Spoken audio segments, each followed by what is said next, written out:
Hey guys, it's Melissa here from melissaoatman.com. Welcome to another episode of Awaken Your Inner Awesomeness. I am so delighted you're here with us today because we have a very special guest. Today we have with us Dr. Susan Corso. She is a metaphysician. She does counseling and chakra work, but she is also a published author and has written over 30 books. And I'm so happy that she's here today because she is going to talk to us about the chakra system. And you guys already know that as a Reiki practitioner, I use the chakra system all of the time, and I know how beneficial it is to clear your chakras and to be aligned and know what chakras are out of balance. But I cannot wait to hear what she has to tell us today about the chakra system. So I want to thank you so much for being here with us today, Susan. My sincere pleasure. Glad to be here, Melissa. Now, before we get started talking about the chakra system, I would love it if you would just give us a little background about yourself. How did you start working with the chakras or even just working in general with metaphysics? How did that start for you? um, oh my. Basically, through tragedy is the short answer. A lot of spiritual journeys begin with tragedy. Mm-hmm. Put your seatbelt on. This is dramatic. I had a child die, and it was a full T in the road. I was so angry and so hurt and didn't know what to do. And so I went, if you will, straight to headquarters and said, excuse me, and bypassed religion, wasn't interested, and fell over metaphysics. And metaphysics is really the study of meaning, essentially. Is not, things are not as they seem. Things that happen mean something, and they mean something usually for our benefit if we can figure out what they are. In the meantime, a friend of mine had given me a psychic reading as a gift, and I went to go see this psychic, and she said to me, "You were a color healer in Egypt." And my eyes, made dings in the ceiling. I was like, oh, right. Okay. So a friend of mine said, she picked me up after the reading and said, we're not far from the metaphysical bookstore. Let's go and see if we can find anything on color. Right. So we walked in, and there were a couple shelves on color and color therapy and healing and whatnot. And I stood there, and 3 books fell on the floor in front of me. My friend's name was Susan, like mine. And I said, Sue, she said, yeah, just buy them. Just buy the books. I And think we'll you take them have to home. at that point, don't you? When they Right. fall at your feet, like what Right. other choice do you Exactly. have? Exactly. So I bought the books, and about 50 pages into the first one, I put it down and I said to her, you know what? That woman was right. I know this. I don't know how I know this, but I know this. I know what color does. Well, people started to come to me because I was living and working in New York City at the time, not 3 seconds from Broadway. So actors who were having aches and pains started to come to me and say, can you help with my knees? Can you this? I twisted my ankle. Can you help me with a sore throat? Blah, blah. So I started using color to do that. And people started getting well, like fast. And okay. So a counseling practice actually happened to me. I did not set out to be a spiritual consultant of any kind, but I've been one for 40 years now. So eventually, a group of doctors in Boston asked me if I would come and be the head of spiritual and energy medicine in a big medical center. Okay. So their Western medicine was getting everybody well to a degree, but they wanted people to be cured. And many of their cases were what I call the incurable diseases. And I'm not talking about, accident-based diseases or anything. I'm talking about fibromyalgia and lupus and the ones that seem to have no cause and no end. Mm-hmm. And so they started sending me people. And I would do a reading on their chakras and on what was going on with them. And people started to get much better, faster. And the reason they did is because what is behind any manifestation anywhere, and if your listeners know about the law of attraction, they know that it's energy. and energy precedes form. I was working on an energetic level. Doctors are working on a form level, right? They have the hardest job. So here's an example. A woman came to me who had been to see ear, nose, and throat doctors up and down the East Coast. She was an opera singer, and she'd lost the top third of her range, and no one could tell her why. No one. And I listened to her tell her story. She's in her 40s, and she had a whole series of operas booked in Germany over the summer. And she said, I'm going to have to cancel because I can't sing the notes. You are my last ditch. And again, a dramatic story, but it makes the point. I said to her, finally, how old were you when you had the abortion? And this woman was, whoa, what? She said, I never told anybody, no one. I said, I know, but, well, she said, I was 14. I said, really? And I said, and were you raised Catholic? She said, I was in Catholic school. And I said, uh-huh. But she said, I haven't been a Catholic in years and years and years. I mean, I don't go to church. I'm not, but, I don't believe that stuff anymore. And I said, yeah, but when you were 14, you drew some conclusions about who you are that haven't been updated. So you have a severe judgment against yourself. So I'm going to give you 2 words. I want you to say them every single day, as often as you think of them. And in about a week, you should be able to sing. She was like, 2 words? What? I said, okay, te absolvo, which is Latin. It means I absolve you. And it is what a priest would say, were you to confess. So essentially, I turned her into her own priest, right? Yeah. She could sing a week later. Wow. That's how energy manifests in the body. When we don't listen, when we don't look for the meaning, things manifest as illness. But bodies, the coolest thing in the whole wide world about bodies is that bodies don't lie. And they don't lie because they can't lie, which is awesome because our brains can lie.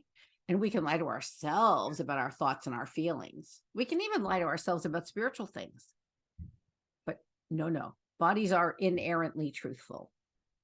So if we can learn to listen to those signals, and I think those signals are actually the life force, the divine spark, something makes your heart want to work. Something makes your lungs want to inhale and exhale. That's something I would call the divine spark, or I would call it the life force, right?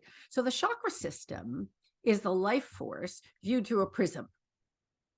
So you see all of it. The life force is a big burst of white light, sort of like the Big Bang, right?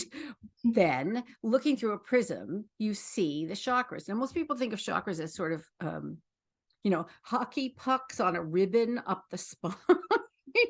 That's not what they are. Yeah.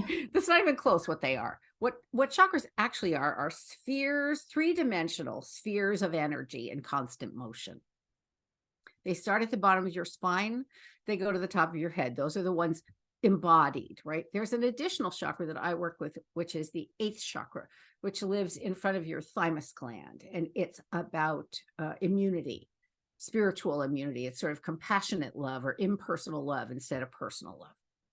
So the most important thing about chakras is that they talk to each other, right? So if, Melissa, if I were to play a middle C on the piano for you and say to you, this is music, it wouldn't take you long to say to me, no, it isn't. It's a note, right? So having a first chakra, a red chakra, means nothing. Is it talking to the orange one? That's what matters, is what's between them. That's what makes the music. So the coolest thing about that is you can do chakra work sitting at a stop sign. It doesn't need a mat. It doesn't need a teacher. It doesn't need a book. It doesn't need a guide. It's all you. And the wildest thing is chakra work actually speeds up your results by slowing you down. I know that's counterintuitive, right? Yeah. But the cool thing is then, okay, so let's say every Sunday night you get a stomach ache, like a sinking feeling in your stomach. So my question to you would be, okay, is it above your waist or below your waist? If it's above your waist, it's actually your stomach. If it's below your waist, it's your digestion, and that's a different story, right? So, okay, it's actually my stomach, right? And you start to talk to me about work, because I'm going to ask you, it's Sunday night, you're going to work Monday, what's going on, right? And you start to tell me, and the reason you have a sinking feeling in your stomach is because you share a cubicle with somebody who has a really loud voice, and it drives you crazy. You can't work. So, okay, that's a message. What do you do? There's all kinds of ways to solve that, right? Can you move? Can you talk to that person? Can you ask that person, can we do this? Do you need really good noise canceling headphones? Great, wear them, right? But that message is going to come to you in a sinking stomach. That sinking stomach tells you something if you're aware of it, right? And there are 8 major chakras, right? But there are chakras all over your body, everywhere there's a joint. So in your hand, think 1, 2, 3 joints in each finger, right? That's a lot of chakras. And so you can get messages from anywhere in your body if you'll pay attention. And we're not very good at that. In fact, we're really good at overwriting it, right? And going, Yeah. oh no, well, it's no big deal. I just have a little bit of a tickle in my throat, right? Honey, that's called COVID-19. Right? Let's actually think about that. Well, chakras tell you that you have a sore throat a week before you have a sore throat, if you'll tune in, right? I know that's disingenuous from somebody who has written 8 workbooks on how to work with your chakras. I have, but they are designed, first of all, they are workbooks. I wrote the book part, but you do the work, right? For real, right? And you fill out the questions, and they take you past, present, and future through your chakras. So since your audience is a lot of women, let's use the solar plexus chakra, which is yellow. It's egg yolk yellow, right? It's just above your waist. It's where you're breathing, right? And that's where your power source is in the world, male or female, doesn't matter. But women have a lot of ambivalence as a rule about having personal power. Mostly because we are thought less than when we use it. Let's put it that way, right? So we have ambivalence about power. Well, what do you do about that? That's the day you're asking for a raise, you're doing a big presentation, what do you do? How do you support that egg yolk yellow chakra into beaming out what you need, because you're actually asking for a 50% raise when everybody else is getting 10. But your job, which started out part-time, is now suddenly time and a half. So you deserve a 50% raise. That's not complicated. Do the math, right? How do you use that to help you create the future that you want? Well, you talk to the chakras above and below it, right? So I wouldn't ever work in a chakra that was hurt or wounded. I would work above and below. What is happening in green yellow? What is happening in orange yellow? What do they need? What does that yellow chakra need to support your energy? Well, it could be a million things. One could be wear your red power suit, right? That will ground you, right? Do you know the story about Amy Cuddy and her take the superwoman pose, right? Take the superwoman pose before anybody sees you do this, right? Well, be superwoman then, if that's what will help you. That's a gesture. That's a powerful thing. If your voice tends to shake when you're scared, right? You support your 5th chakra, right? all of them have significant correspondences. So your fifth chakra is about expression. Your third chakra is about power. Your fourth chakra is about personal love, right? Different ones have different things, but the important thing is that they all be functioning and that they all be functioning together. When they function together, you are not wiped out. Like most women I know, if you ask them how they are, particularly if they're moms, the answer is toast. Yeah. Sometimes just crumbs of toast, right? And it's because there's not enough quiet, be alone and sovereign in yourself space to figure out what's going on. You can't actually pay attention to your own interior when every single thing you're doing is exterior. And you go from meeting to carpool to dinner to bedtime to story to, there's just no way, right? That's why everybody needs alone time. Everybody needs quiet time for real. Even if you're the most extroverted person in the world, you still need quiet time to assimilate what you're experiencing. So if you start to work with the chakras consciously, several things happen.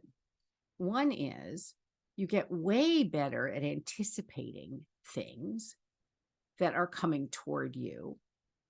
You get way better at listening to yourself and your own guidance. And you also get way better at what you want. And at the baseline in spiritual life, there's really only one question, as far as I'm concerned, that God ever asks. And that question is, what do you want, sweetheart?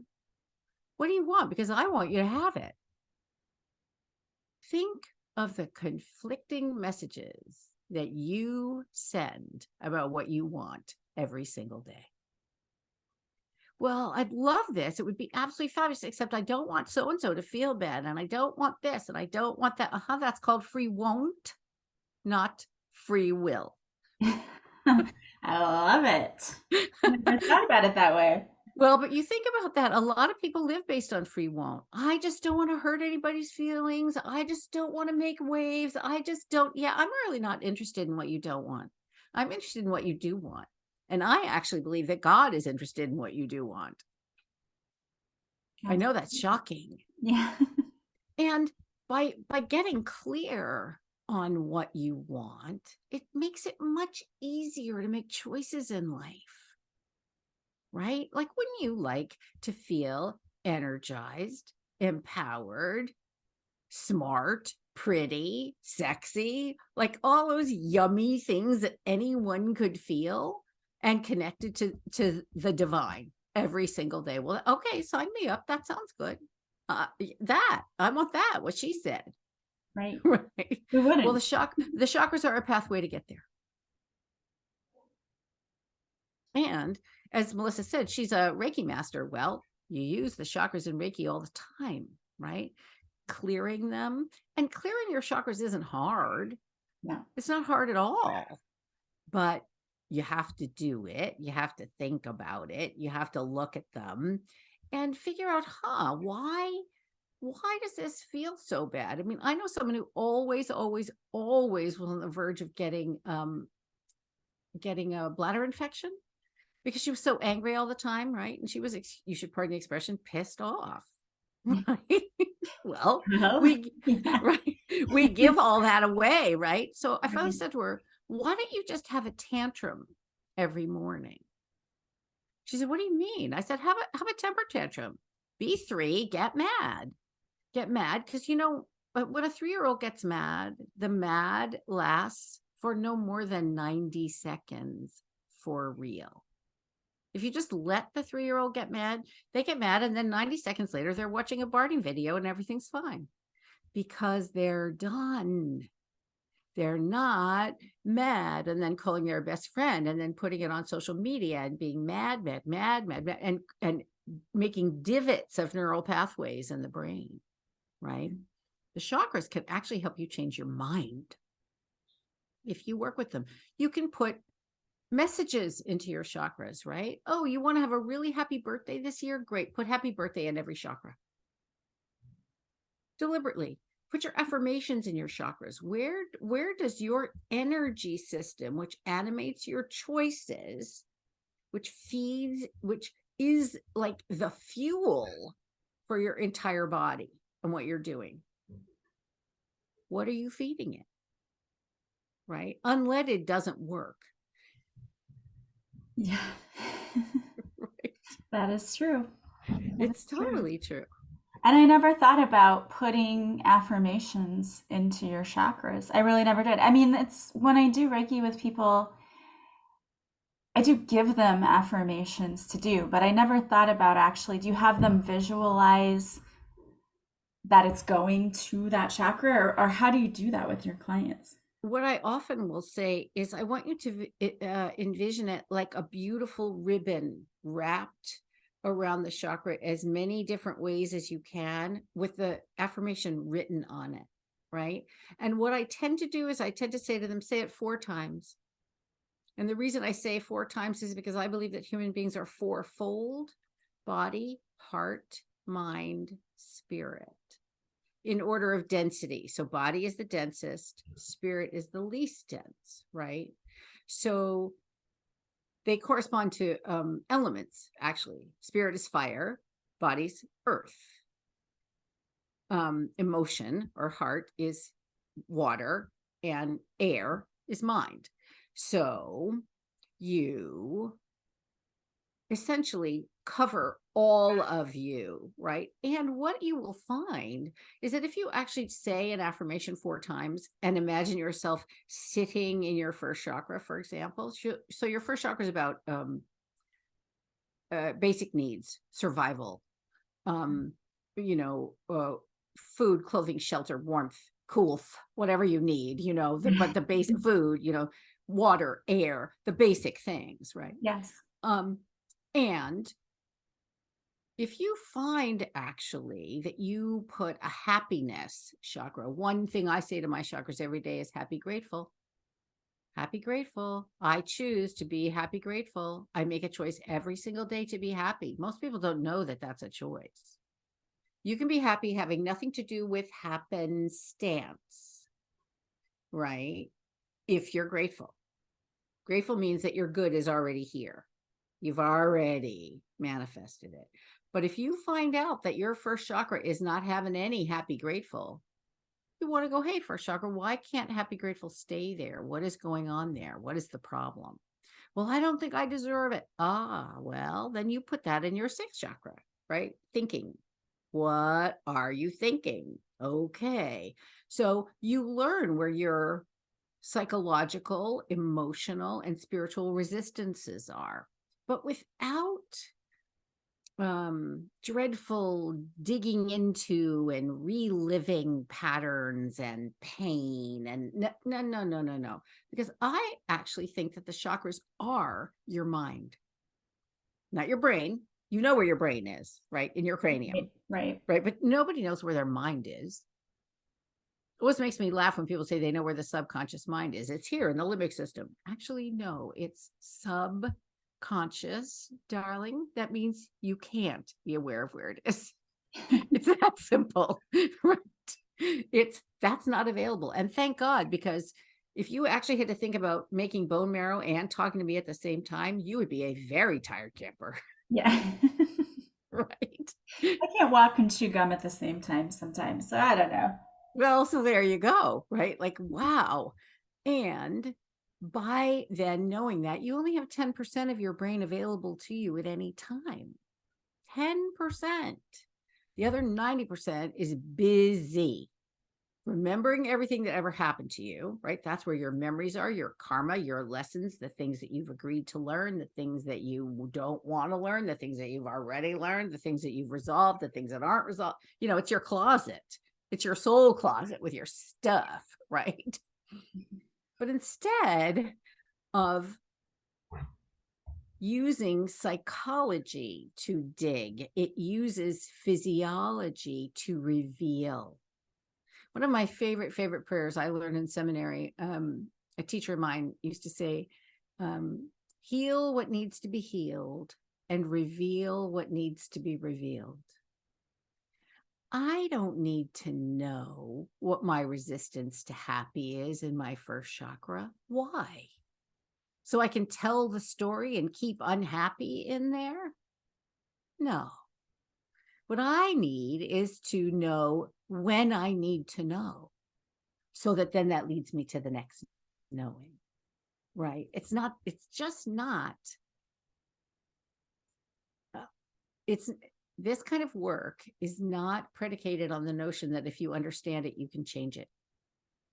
Understanding doesn't make you capable of change. Changing makes you capable of change, right? And that's why I like the chakra work, because it's fast. Usually it's painless. You can witness what's happening to you, even if you've been in traumatic situations. And I have. I have had some pretty crummy things happen to me growing up. And okay, everybody has their own skeletons. Mine scare me, right? I grew up among alcoholics, crazy alcoholics. So, it means that there are some kinds of work that I don't do with other people, right? Because it turns me into a raging 3-year-old. Okay, I know that. I totally know that. Nope, not doing it. Fine, go to 90 meetings in 90 days and get yourself a sponsor. Then we can fill the hole in your soul that caused the addiction to begin with. But don't bring me the addiction. That's not my gift, right? So I love the chakras because they're simple, they're clear, and they cannot be monetized. There are no insurance codes for chakras, right? And that's sad, because Western medicine could really be benefited by it, particularly. And that's what was so cool about working in this medical center, right? Was I collaborated with Western doctors so that their patients actually got well, because we were addressing all of the person, not just the symptoms of the person. Now, don't misunderstand me. I'm not bashing Western medicine. God knows, if you break your leg, you absolutely want Western medicine. Chinese herbs are not going to heal your bone. It might heal them faster, but they're not going to heal your bone. You need the bone set. But wow, to work energetically, for example, if you're really, really sick, right, along with Western protocols, makes chemo easier, usually makes treatments easier, makes pain lighter. I mean, one thing after another is benefited by working energetically as well as physically. And I'm sure you found that as a healer, haven't you? Oh, yeah, absolutely. And I found that a lot of whenever I was doing the work, when I would sit down with people and do my consultation with them before the session even started, I wasn't necessarily getting things like, I have back pain or I have this. It was, I'm feeling jealous, or I'm feeling this, or I'm feeling that. And then when we would go and see which chakra that was related to, you would see the physical symptoms that also will appear with that chakra, and it would always align to the physical symptoms that that person was experiencing. So if it was, oh, I've been having a sore throat, it's like, oh, okay, well, let's examine that. And you're also feeling stuck and trapped, like you can't be honest and speak your truth. So that kind of goes right along with that throat chakra. So it's interesting to see how the emotional aligns with the physical, that then aligns with those different chakras. I always found that interesting. Absolutely fascinating, and never, ever wrong, because your body won't lie about it, right? So, but what we've learned to do in the capitalist and patriarchal structure that we've, at least in the West, that we've grown up with, what we've learned to do instead is divide and conquer. So, Melissa, what you're talking about is a holistic approach where you consider the feelings, you consider the emotions, you consider the mind and what the thinking is behind it, you consider the symptoms, and then you ask the spiritual question. Right? I've coined a new word because I'm tired of lessons. I'm too old to learn lessons all the time. No, that's not true. I can learn a lesson every day. But sometimes lessons lessen and we make them punishments, right? So I'm coining a new word, blesson, blesson. It means, what is the blessing in the lesson, right? What good is intended by this experience? The assumption being twofold. One is that good is intended from it. And I actually came up with that word because of Representative John Lewis, the beautiful man who marched with Martin Luther King in Selma, right? He used to say, not why did this happen to me? He would say, why did this happen for me? And that's what made me think, oh, yes, blessings. Let's have the blessings in the lessons, right? Beautiful. So blessings in the lesson usually have to do with some kind of reintegration of something that you have left behind or neglected in yourself, right? Or they have to do with something that you need that you're not conscious of or owning, right? Like, oh, this, if I know this, then I can go to this place and heal this. So there are steps in all of this, which is why I think chakra work needs to be taught like brushing your teeth. I mean, I honestly think it's hygiene. And the people I have met in my life, certainly female people, that divide and conquer thing, which is what we've been taught in capitalism, in war. Look at the power games that we get to see, right? Are all about divide and conquer. And instead we want to go, oh no, let's look at all of it. Because you or I or any of your listeners are whole people, right? It's like when people say things like, oh, I say, how is your leg? And they go, oh, the leg is better. I'm like, what leg? The one you keep in the front hall? The leg? It's your leg. Yeah. Like, whoa, we disown the pieces of us, and that divide and conquer thing, or make everything simple so that the protocol is always the same. I think the reason I've stayed so fascinated by chakras and human beings and well-being for so long is that I could be in the grand ballroom of the Waldorf Astoria Hotel in New York with 200 people who all want the same thing. Let's just say they all want to lose 5 pounds. Every single one of them. Well, every single one of those people will have that wired differently in their chakra system. They'll have a different reasons why they want it. They'll have stories that they tell behind it. They'll have all kinds of wiring that is meant to set you free. So one of the things I've learned to do is to approach people as though you are not a problem. You don't have a problem. You don't have an issue. You're not flawed. You're not broken. You're an integrity. And I don't mean integrity as we've come to use it as, the moral guy in the superhero cape. I don't mean that guy. What I mean is this. Integrity is the same word as integer. It means wholeness, right? What if you are not any of those flawed things, but instead a wholeness unto yourself? It works for people. It works for plants. It works for planets, right? Like no dog ever in their life decided that they were going to put their feelings somewhere other than their body, right? Dogs are integrated creatures. They're integrities. Well, so are we, except that we're not taught to think about ourselves that way. And because we're not, we tend to cut ourselves into pieces. So not necessary, when in fact you are whole. So maybe your knees hurt, but your knees only hurt because somebody is bullying you. Something is sending you to your knees. What is that? Well, maybe your knees don't hurt because your knees hurt. Your knees hurt as a symptom of something that's happening and your body's saying, pay attention, because pain never lies. It's magical. I say bodies are magic, true magic. Absolutely. And not mechanistic at all.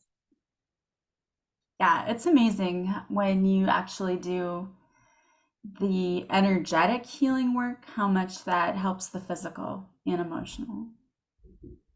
And sometimes it's better to ignore the physical part. Like, okay, you have an upset stomach, or your glands are swollen, or let's do something drastic, or you're HIV positive, right? Or diagnosed with some sort of psych disorder. Okay, but it's still connected to your energy system, right? I knew somebody, I had a patient who had MS, and she was an energy healer. Like, that was her profession. She was an energy healer. So she came to me one day and she said, okay, so I'm tired of having MS. Okay, I can get behind that. So I want your help, but I want to heal it. I'm an energy healer. I should be able to heal MS. From that day, 6 weeks later, she was playing doubles tennis. She started out in a wheelchair. What did she do? She did chakra work. She did energy work. Now, I'm not saying that works for everybody, and she was serious about it. She got a little help from me, not a lot, but she did work every day to uncover the originating events that put her body in the realm of needing to say yes to MS so she would pay attention. And that's how I look at it, at illness, right? Okay, you have this symptom. All right, this diagnosis, whatever that is. Diagnosis is not prognosis. Got to get that, right? It's just it's an insurance code. That's why we get diagnoses. But you know how people say this, right? That my arthritis. Don't own it. Don't, right? You have a disease, but you have a disease like you have a dog, right? You aren't your dog. You aren't the disease, right? So just a way to think about that. So, okay, what could the blessing be? What could I bring out of this that's good, right? When my son died, we named him Isaac, which in Hebrew means she laughed. And it was because I was determined to bring joy out of this little life. So one of my missions in life, with pregnant ladies in particular, is to tell them that having a baby is one of the best things that will ever happen to you. Yes, it hurts, but you don't have to be afraid. Your body knows what to do. You don't have to learn it. It's not a pathology. There's no training necessary for having a baby. Believe me, women have been having babies in fields for a really long time. It's okay, right? You will know what to do. And I know a lot of women who've had really happy first birth experiences. And when they say to me, how old is your kid? I say, well, he would have been X, right? Because there's joy. And I think that's what we're all here for. We're here for joy for ourselves and for each other. And one of the things I think that keeps so many people isolated and in illness is that we don't celebrate the good things of other people, right? We're not glad when you're glad. And I had to learn how to be glad. Schadenfreude is a real thing, being glad at other people's misfortune. Recently in the New York Times, there was an article about Freudenfreude, which I never heard of, which is the opposite of Schadenfreude, is being glad about other people's gladness. And what happens is the thing that sends us into a disease spiral to begin with. We've learned to compare. Oh, well, I have white hair now since I'm 65, and Melissa has beautiful blonde hair. Maybe I should, no. Yay, she has beautiful blonde hair. Cool. Good enough. Just stop there. And it's totally fake, so you could have it too if you wanted it. Thank you very much. It doesn't look fake for what that's worth. Thank you. So the point though is, no, don't compare. This is you in your own integrity working at the level of cause. And that's why it's so important that we all need to learn this. We all need to learn energy. I know it sounds so woo. I don't really mean it woo. I really mean it quite practically. Yeah. Yeah. I mean, it's not woo, it's science. We are all made of energy, and we know that.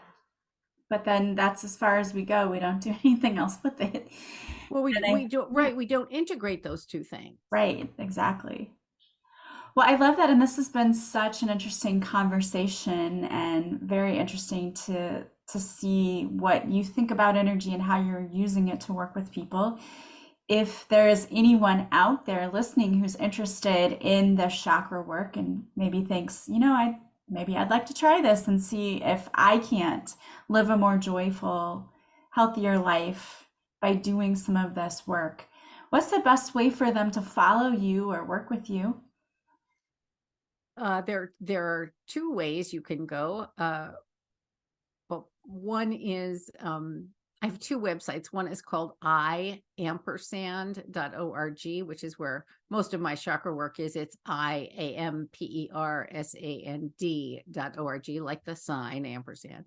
The other is susancorso.com, and that's where all my metaphysical fiction lives. And they both have contact pages, and that's the best thing to do, is to write me an email there. But in the meantime, if I could, I'd love to offer your listeners a free gift.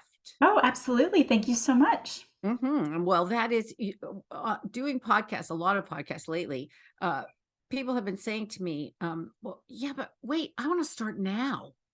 Like, I don't want to wait to get the workbook. I want to do it now. Okay, here's Chakra Now. Okay.